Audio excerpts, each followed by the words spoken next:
Ever wondered about the history of Shul Kiddushes? Well, you're in luck. That's exactly what we're going to discuss on this 174th episode of The Jewish Drinking Show, bringing L'chaim to life. Welcome, everybody, to the next episode of The Jewish Drinking Show. I'm your host, Rabbi Drew Kaplan. I'm very excited to welcome back second-time guest of the show, Professor Michal Shaul. Professor Shaul, welcome back. Hi, thank you for having me. Absolutely. So for those less familiar with Professor Shaul, she is a senior lecturer in the Department of History at Herzog College. She won the Shazar Prize for Research in Jewish History in 2016. Her book, Holocaust Memory and Ultraorthodox Society in Israel, was published in Hebrew in 2014 and in English in 2020. Her work about different aspects of the religious commemoration of the Holocaust has been published in various journals.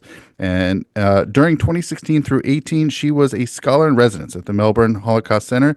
While living in Melbourne, Professor Shaul was exposed to the central role of the communal Kiddush in Shul and started studying it, yielding the first chapter of her Kiddush study project on Kiddush clubs, which she published and has now published not one, but actually two articles on the topic we're about to discuss, which is Kiddush in Shul, publishing both in English, which came out in October 2023, and in Hebrew in 2024. And for listeners of the show, she also appeared on episode 124 of the Jewish Drinking Show to talk about Kiddush clubs, which that was the article that you came out with was the very first ever published article on Kiddush clubs. And now this is also groundbreaking. You're not one, but two articles now on Kiddush. Is that correct? Yes, it is. Yeah. And it's very surprisingly, even though it's so widespread, no one ever had written about it. This so exciting phenomena, so important.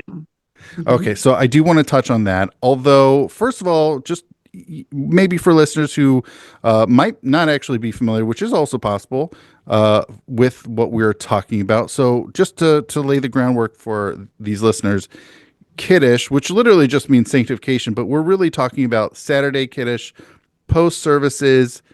In formal halachic terms, we would call the Great Kiddush Kiddusha Rabbah. And this is post services Saturday morning. It comes around maybe, let's say, 11 a.m., 12 p.m., like early lunchish time, right? And people nosh, right.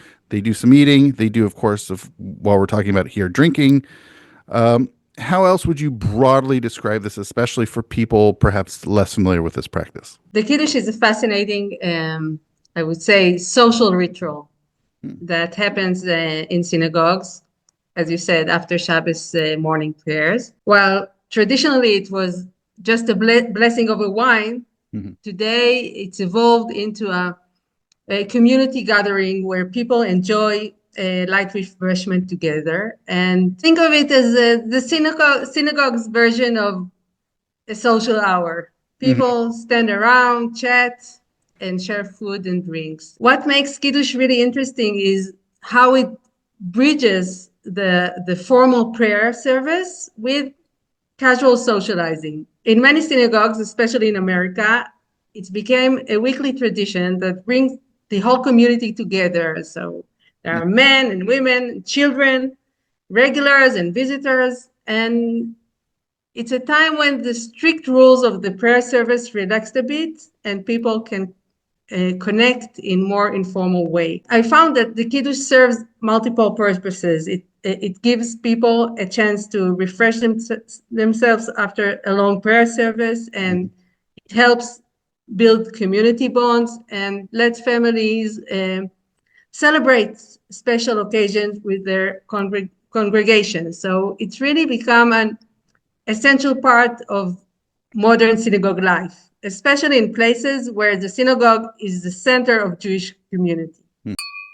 As opposed to the Kiddush club phenomenon, which is primarily within English-speaking, diasporic, Orthodox and modern Orthodox synagogues, the daytime Shabbat Kiddush is much more prevalent, taking place in synagogues more than just English-speaking and more than just Orthodox synagogues, correct?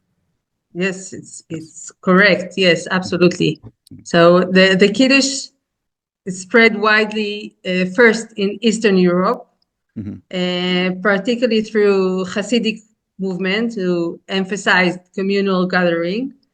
And it then moved west with Jewish migration in the late 19th century. And it was evolving significantly in places like Britain and America. So in America, between the world wars, especially in New York, Kiddush became a central part of the synagogue life. Mm-hmm. And not only in the Orthodox, not at all. And most American synagogues now have dedicated Kiddush halls and professional caterers. And this American model has influenced Jewish communities worldwide. So we can find it everywhere. Yeah, so I was super fascinated by what you wrote. Very specifically, it's on page 7. You wrote the widespread model of Kiddush accepted in the Anglo-Saxon synagogue grew. Now we get to the historical piece of it. In late 19th century Britain and developed in interwar New York. It was influenced by the brunch meals and cocktail parties that developed during those years. And I also have to point out just this really fascinating endnote you have here. It's number 42, where you talk about specifically, I don't know, trust me, this is the only endnote I'm referencing here for today. But you wrote, in early 19th century Britain, a culture of late breakfast, elevensies or second breakfast, brunch or luncheon, started to develop. In the United States, this late breakfast was accompanied by whiskey. So obviously a drinking, very fascinating Jewish drinking history there as far as kiddushes go. So I'm curious. So obviously this development from Britain to America in the early 20th century, and now having whiskey at 11 or 12 going on. What's the interplay? I know you just mentioned the Hasidic piece of this from Eastern Europe. Are you suggesting that in the 19th century that was going on and that spread to Britain and then ultimately America and then the world? Yes, and also I don't know if you mentioned it. It's the cocktail party connection is the key to understanding the modern Kiddush format. So I had that hanging around in the back of my head. I had that hanging around the back of my head from the Kiddush Club research which I think plays a part here. Of which can you just describe for our listeners the interplay of what the relationship is between the Kiddush Club and Kiddush, and also cocktail parties. Okay, so Kiddush Club, as we discussed the last episode, is mainly for men, and the Kiddush is for the entire community.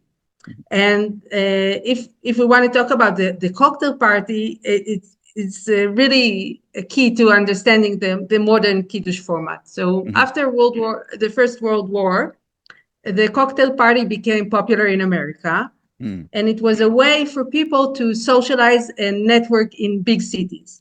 So the format was simple. So people stood around a buffet table, had light drinks and snacks, and made casual conversation. And the American Jewish community adapted this format for Kiddush. Instead of sitting down for a formal meal, people would stand, mingle, and enjoy each other. And this style worked well because first, it's cost effective for hosting large groups. When you don't have to.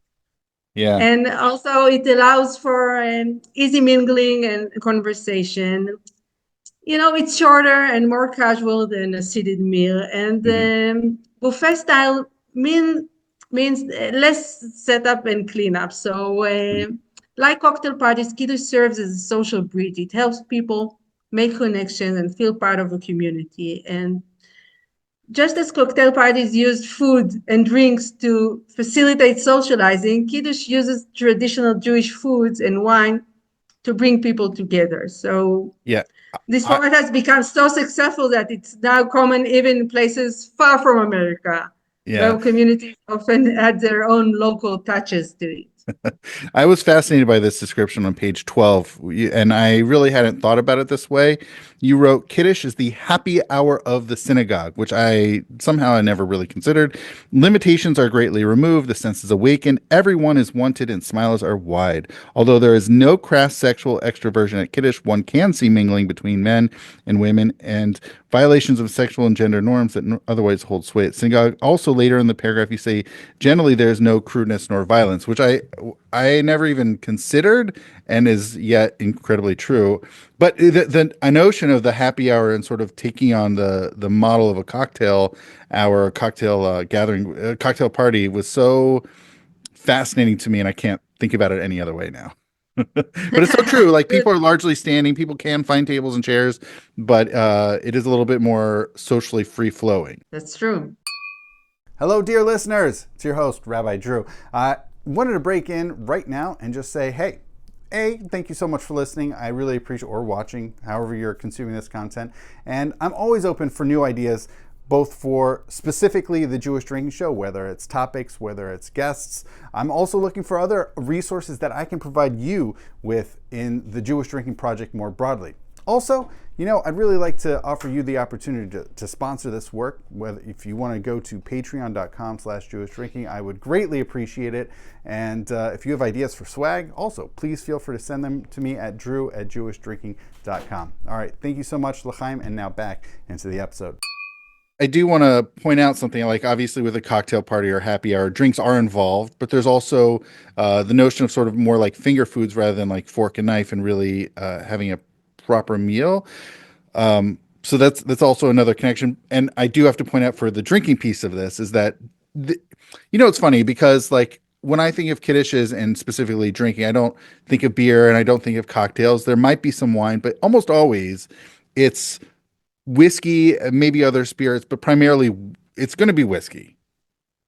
Right. That's what I've got in my mind when it comes, and I'm sure there's variations and people might bring a vodka, tequila, but usually whiskey is going to be sort of, when it comes to the drinks, the mainstay of Kiddushes at Shul's, right? I never drink whiskey, so I participate in so many Kiddushes. So I think it depends what you're looking for.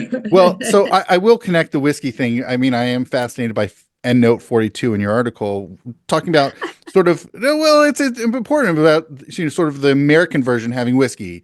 Of course, it's 11 a.m. Of course, we're going to have whiskey on Shabbat. So I think that's a really fascinating piece of this to consider. And obviously, that's now a lot, as you pointed out, more widespread, not just specific to America. Though the whiskey component, the whiskey component. Although, I mean, our Kiddush, is this more a diasporic thing? I mean, does this happen much, would you say, in Israel? In Israel, if you're asking me about Kiddushim in Israel, so in Israel, where Jewish space isn't limited to the synagogue, marking event through Kiddush is just one option among many. So, I guess in your shul, every bar mitzvah, every ufruf, there's a Kiddush. But in Israel, it's not like this. So in Israel, the synagogue is mainly a house of prayer. So, and it takes less central role in Jews' life. However, in the diaspora, especially in places like the United States and Australia, the synagogue serves as a key institution that helps maintain Jewish identity. So it's different. Yeah. So it's a more cultural center for Jewish communities. Hey there, I wanted to break in and give you a sneak peek into next week's episode featuring Ellie Friedman. It's hard to get great wines in Israel. I think in the States it's much easier. But I think that in Israel, Israeli wineries want to export as much as they can, but they also want to keep their brand going. Here in Israel, they give priority to hotels and restaurants. Mm-hmm. And the rest of it, a lot of Israeli wine is exported now to the Arab Emirates, to Dubai. They provide kosher services over there. Thank you so much for watching that sneak peek of next week's episode on offering concierge wine services in Israel, featuring Ellie Friedman. That's next week. Come back for that. But in the meantime, stay tuned for the rest of this episode featuring Professor Shaul. So, what started this interest for you? Was it this, especially coming from really coming from Israel and being in the diaspora, this sparked your interest? Is that correct? Yes, so exactly. Yes. So I was, during my research tenure at the Holocaust Museum in Melbourne, I was there from 2016 to 2018. I observed something fascinating. The regularity of weekly catered Kiddush ceremonies in almost every synagogue in the Jewish neighborhood of Caulfield. Caulfield is in Melbourne, Australia. And as you said, coming from a small Israeli kibbutz where communal Kiddush only takes place once a year on Simchat Torah, I was struck by how much emphasis and resources these communities placed on the ritual.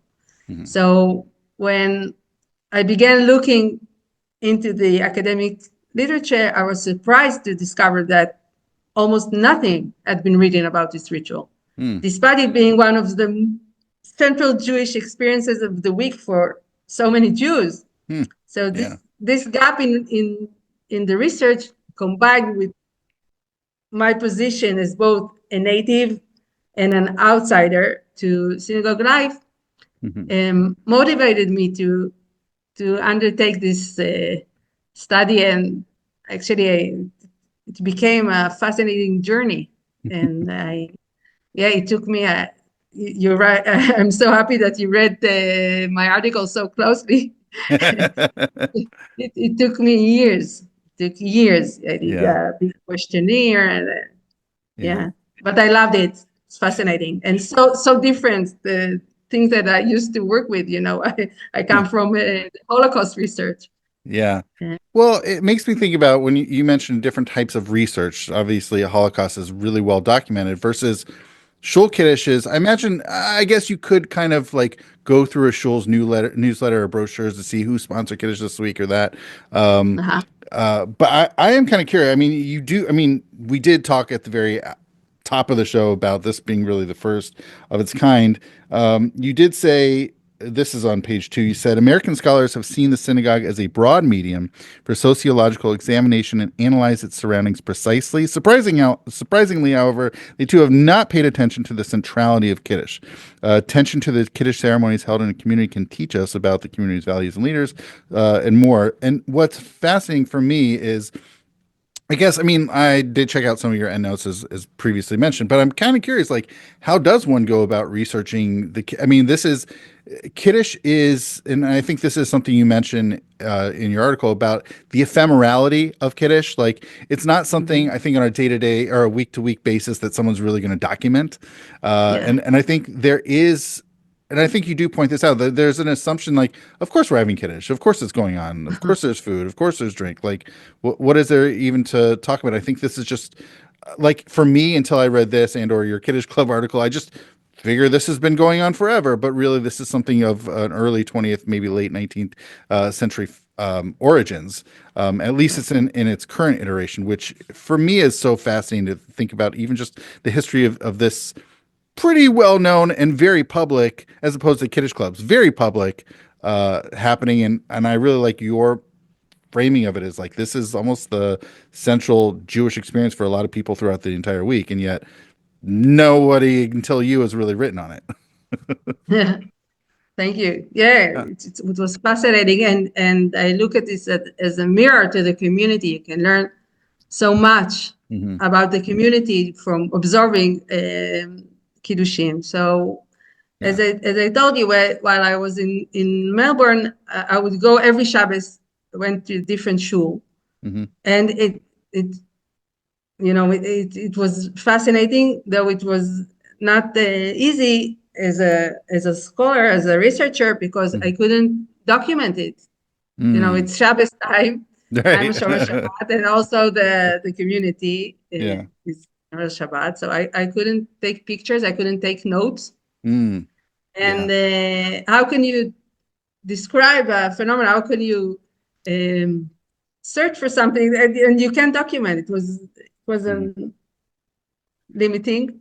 And but what I did, my project was combined from historical research. I'm a historian, so I looked for the origins of this ritual, and I did also, as I said, ethnographic field work, and also cultural interpretation. So I did a questionnaire, and I looked at the social media, and I found, and I talked to people, and not only the people who participate in the Kiddushim, also catering operators and kitchen workers who shared behind the scenes insights. And so I compared this new information with my life experience in Israel. And I tried to sharpen my understanding of this phenomena that I noticed in the communities that I observed.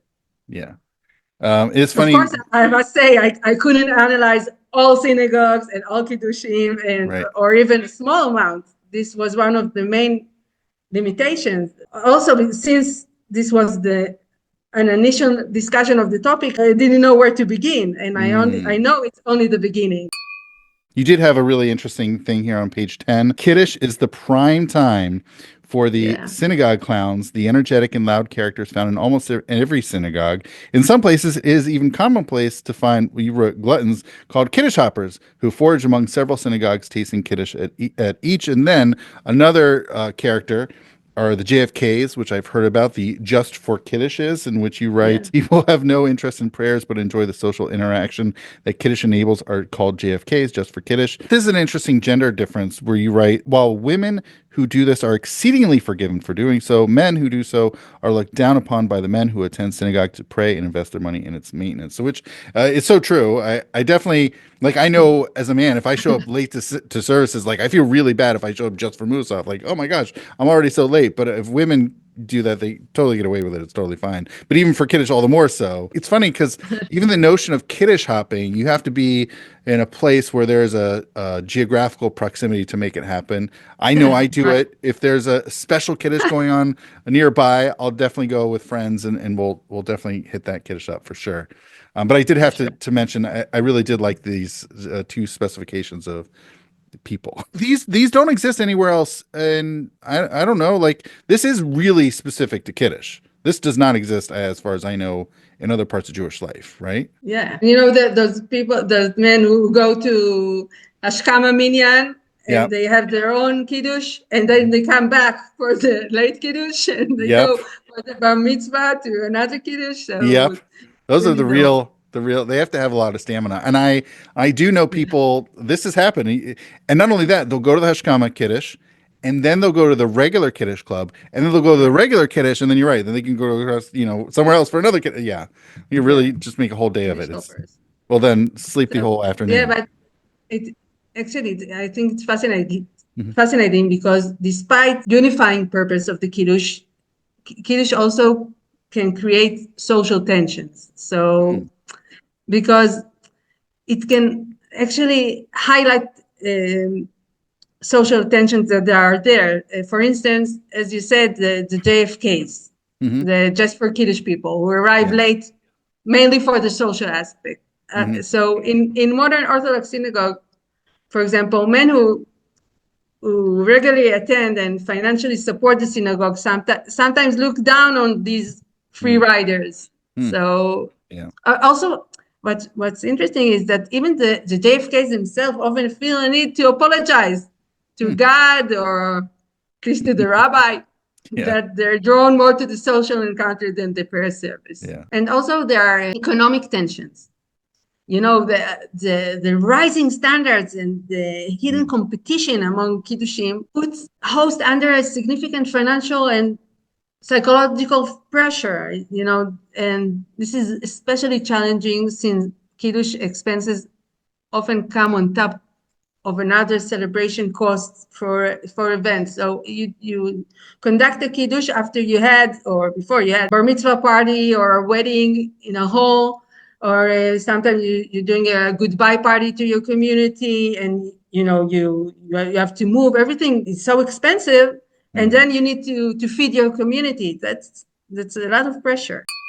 So you wrote, this is in your conclusion on page 18. This is really neat. Those who see the synagogue mainly as a social institution will see Kiddush as part of a system of tools used to build modern Jewish communities surrounding the synagogue, an opportunity to consolidate community and an expression of people's joy, not as a bait to entice prayer participants, but rather as a means of client retention. In this view, Kiddush expresses mutually held values such as community, hospitality, mutual responsibility, and volunteerism. Participants come to see and be seen, to feel belonging as part of a community, to be happy in the joy of close friends, to develop personal and or business relationships, and to themselves. Thus, Kiddush encourages private initiative and creates intimate publicness, which I think I never really thought about all these together. What a great paragraph to really summarize the Kiddush experience and also what it's doing. And I think this part of my assumption was that, and I know you do talk about normative Jewish practice, halakha, throughout your article, but there's nothing that really necessitates Kiddush during Shabbat daytime being at Shul. Like, I think there's really just this notion like, okay, you do it at lunch and that's good. but having it at Shul, even though the place where it appears in the Talmud seems to be that there's a communal aspect to it, of this the Kiddush Rabbah, the daytime Kiddush, but nevertheless, it's really just this opportunity, as you pointed out, from the early 20th century, like, let's have a happy hour at Shul, and it's Shabbat. And I think there's also this Oneg Shabbat aspect, this enjoyment piece of it, which does elevate the Shabbat experience for people. I think also Kiddush help solve practical challenges. For small communities, it can help attract the minyan. You need 10 men to have a minyan. In small communities, if you say, it's early in the morning and the day off, come, there's going to be a great Kiddush. It also addresses the physical needs of congregants who have been at service for over 2 hours. The shul is very long, and they're hungry, and without some refreshment, they probably will rush home instead of staying for additional community activities or learning. So if you want them to stay, feed them. Yeah. And this is especially important on holidays when services are particularly long, like Rosh Hashanah and Simchat Torah. Almost all synagogues serve a Kiddush between Shachrit and Musaf prayers, so people can maintain their concentration. Not usually, actually. At least No? not what I've seen. No? Usually between Shachar and Musaf, I've almost never seen. No, just on Rosh Hashanah. Even so, I've No, you don't have it? Nope. We have it. I like the model. I have experienced it once before, and I think it is absolutely brilliant. But unfortunately, most synagogues in America do not, at least as far as I know, do not follow that model. Okay, so that's fascinating because that's what I'm used to in Israel, because we're not used to.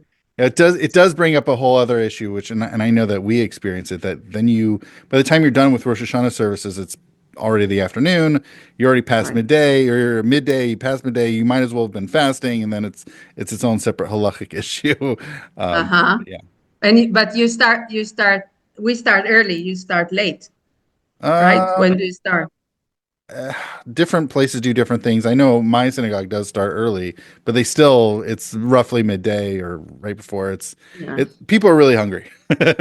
Yes, for sure. And also they're hungry after such a long service, and also in large cities where people might walk very far to synagogue, knowing they'll have a small meal before heading home, makes attendance more manageable. You think about it. Hey there, I wanted to break in yet again. Although I asked for support in financial ways, because it does cost some money to make the hosting happen and other aspects of Jewish drinking happen. So your financial support is definitely appreciated. And don't forget, you can go to jewishdrinking.com/donate. But also, another way of supporting the show and everything that Jewish Drinking does is also to tell your friends, tell your neighbors. If you like this content, if you like this show, maybe people also like it. So feel free to let them know, hey, I have this interesting episode I heard, or a few episodes, or whatever it is, or even a few clips. Feel free to share with your friends. All right, thank you so much. Now back into the show.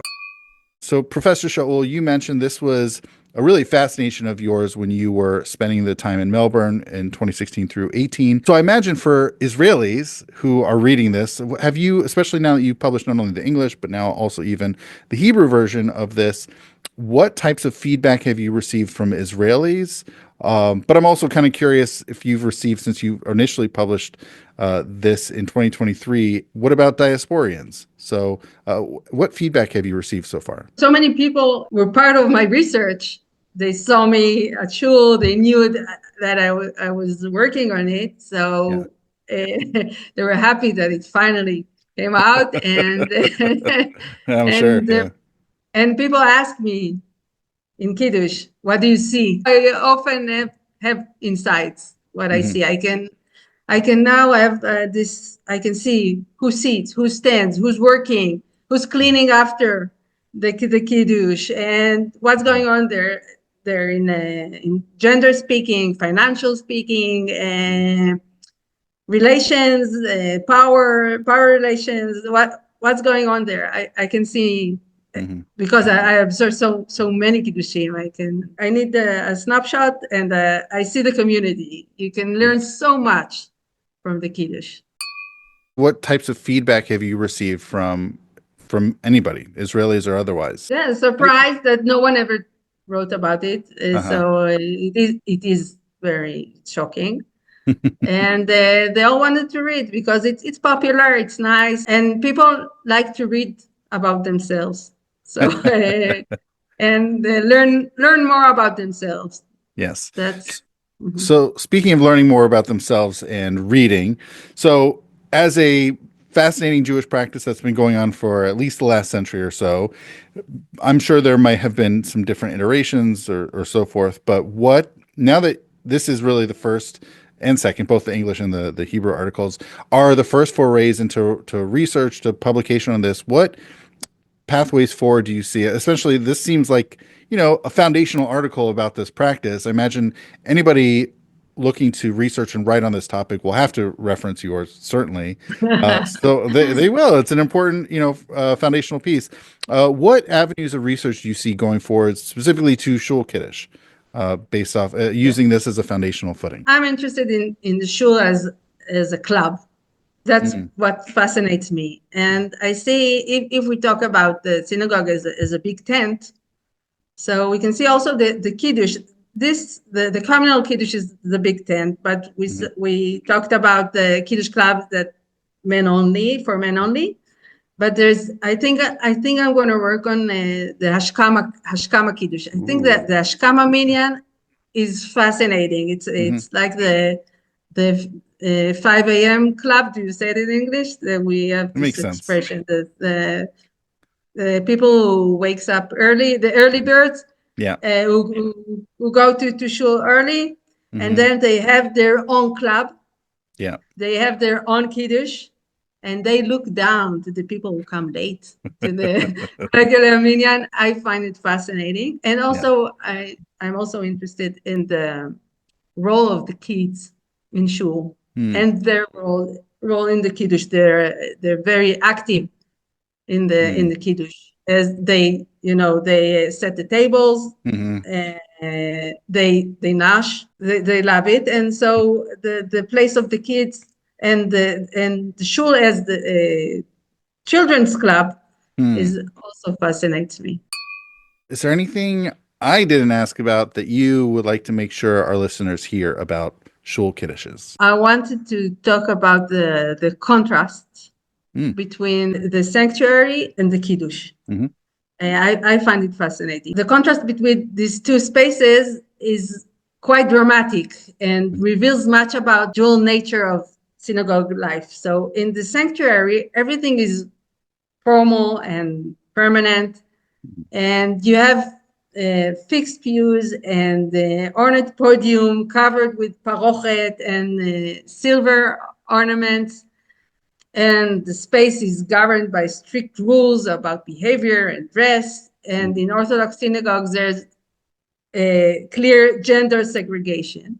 Yeah. But then you move to the Kiddush hall and everything changes. So instead of things that's permanent, you have everything is temporary. Folding tables appear and disappear within minutes. And instead of expensive ritual objects, you have cheap disposable plates and cups. And the whole atmosphere transforms from the monochromatic appearance of the talitot, of the prayer shawls, to a colorful variety of clothes and food and napkin. And what's particularly interesting is how these spaces represent different modes of Jewish religious and social life. So the sanctuary embodies a hierarchy, the order, and spiritual elevation, while the Kiddush hall creates a space for community, informality, and earthly pleasures. And yet both are essential to synagogue life. And in Orthodox synagogue, the contrast is especially notable regarding gender, because at the sanctuary, at the Knesset, while women might be regulated to a separate section or balcony. During prayer, Kiddush is often the only time when women's status becomes more equal to men's. Though in some communities, strict gender separation is maintained even during Kiddush.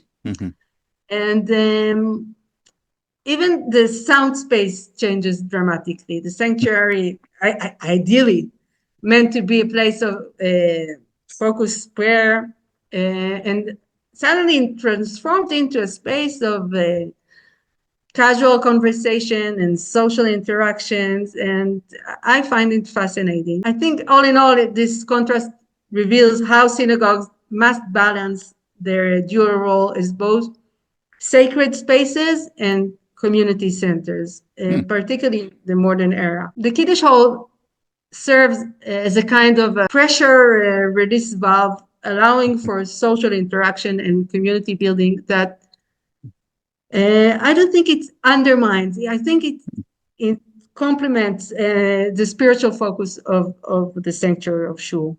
And I think we can look into it deeply and find fascinating things about Kiddush.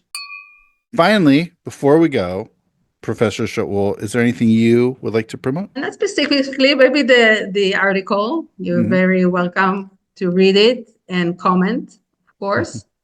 And if you next time you go to Shul and have Kiddush and you think about it differently, that would be my pleasure. Sounds fantastic. All right. Well, on that note, Professor Shaul, thank you so much. This is very insightful. And l'chaim. L'chaim, l'chaim. Thank you very much.